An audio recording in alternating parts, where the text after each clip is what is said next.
On this episode, what to do when you run out of Tide Pods and how to make more. Okay, wait. Don't turn this off. I'm just kidding. We're way too cheap for Tide Pods. We use the Walmart brand.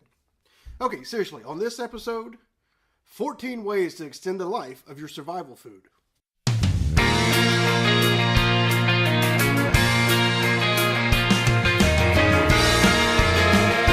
Hey everyone, I'm Scott Hughes and this is episode 12 of the Pondering Prepper Show. And today, we're not talking about Tide Pods. I was just kidding. We're not talking about laundry detergent at all. We're going to talk about 14 ways to extend the life of your emergency stockpiled food. So how much food do you have on hand? You don't have to answer that out loud. You don't have to tell me. You don't have to answer in the comments. Just go check. Pause the video or right after this video, go check. And then double check your expiration dates. I know what you're thinking. I don't have to pay attention to those dates. I get it. I don't really pay a lot of attention to them either, especially my canned foods, but sometimes we need to.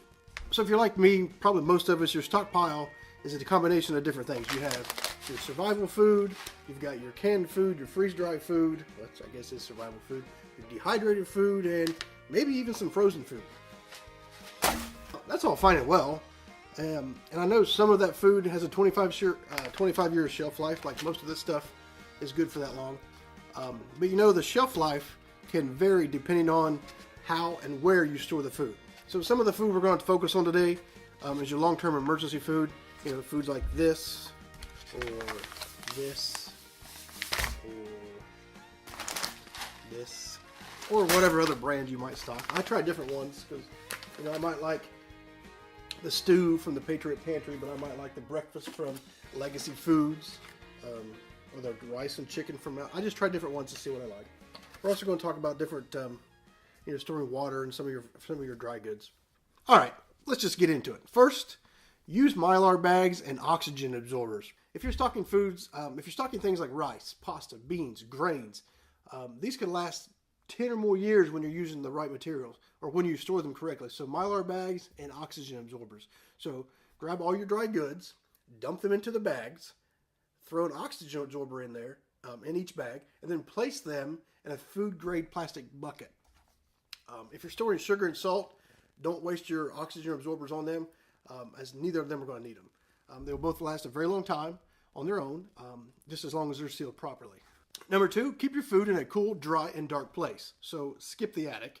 It might be dark and it might be dry, but I doubt it's going to be cool unless you live in a cold climate like the Arctic. For most of us, the attic's like a sauna during the summertime and probably a freezer during the wintertime.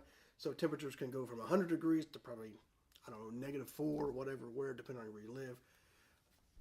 So really, one of the best places, and I would say most of us probably, if you have one of these, this is probably where you keep it. The best place you're going to be storing your food is in your basement. Just ensure it has good ventilation. Something to keep in mind here, if you do choose your basement for storage, which is a great place, I'm sure that's where many of us store ours. Don't put all your food down there. I mean, what if you have a flood, a fire, or some other disaster that takes out your basement? You've just lost all your backup survival food. Find some other places to store it. You don't want all your food supplies in one place any more than you want all your eggs in one basket. Number 3, did you know you shouldn't store your medicine in the bathroom? I know, who knew? Growing up, that's where the medicine cabinet was, right? The bathroom.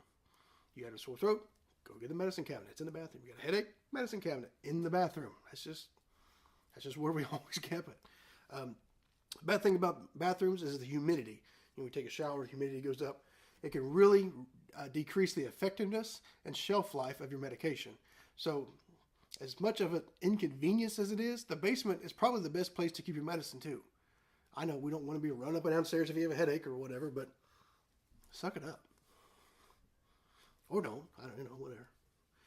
Number 4 on our list is stay away from the fat.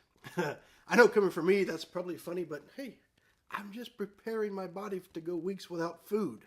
Okay, not really, but anyway, when it comes to food storage, the fat that's contained in your food can go bad pretty quickly. So you can stick to high protein foods and and foods that are high in carbs like powdered eggs, dried beans, honey, things like that. Number 5, we kind of grazed over this earlier, but keep your basement ventilated. This is going to reduce moisture buildup and it's going to help fight against mold and mildew that may be grown in or around your food area. If you have windows in your basement, you're already ahead of the game. If not, then you're going to want to install a fan or a vent to help pump the moisture out. If your basement is overly humid, then consider picking up a dehumidifier. Number 6, keep the food in the freezer. Relying on anything that uses electricity for long-term survival is not really the best idea, but it is an option. You don't have to count out your freezer as part of your survival food plan. It's always a good idea to diversify your food, so keep some food stocked in your freezer. Even when the power goes out, if you only open the freezer when you absolutely have to, and you keep it closed as much as possible, that food's going to stay good for a day, maybe even 2. And that gives you a little bank. Eat that food first, and then that way your other food stays, it lasts longer. Number 7, stop feeding the mice and any other rodent or pest you might have in your basement. Instead, kill them. Okay, that's probably a little dramatic. But anyway, you think your food is safe, it's protected, it's in the plastic buckets, right? You're wrong. See, rats, if they're determined enough and they want what's in there, they're going to chew right through that plastic. So it's a good idea here. You put your food in the bag, you put your bag in the bucket, plastic bucket, you put a lid on it. And then you put your plastic bucket in a metal bucket with another lid. Your rats aren't getting through that. Number 8, lower the temperature and do your best to keep it constant year-round. The warmer the area, the faster chemical reactions can occur. This also happens in your food, and the opposite is also true. So the cooler you keep it, the less likely, or at least the slower, the chemical reactions are going to be. So if you keep it low enough, then that will extend the life of your food, possibly making it last beyond the date on the container, hence the point of this video. Number 9, first in, first out. If you've ever worked in the food industry, then you're probably familiar with FIFO, first in, first out. Basically, it just comes down to rotating your stock. That doesn't really extend the life of the food, but it ensures that the oldest food gets used first. So when you have to, go down your basement to survive whatever event's happening, then you're ensuring that you're eating the newest food first. Does that make sense? Number 10, use a freeze dryer. I know, easier said than done, because have you seen the prices of these things? Yeah, I know, I've seen them. But man, are they handy. If you can snag one, get it. And start using it, freeze dry as much food as you possibly can.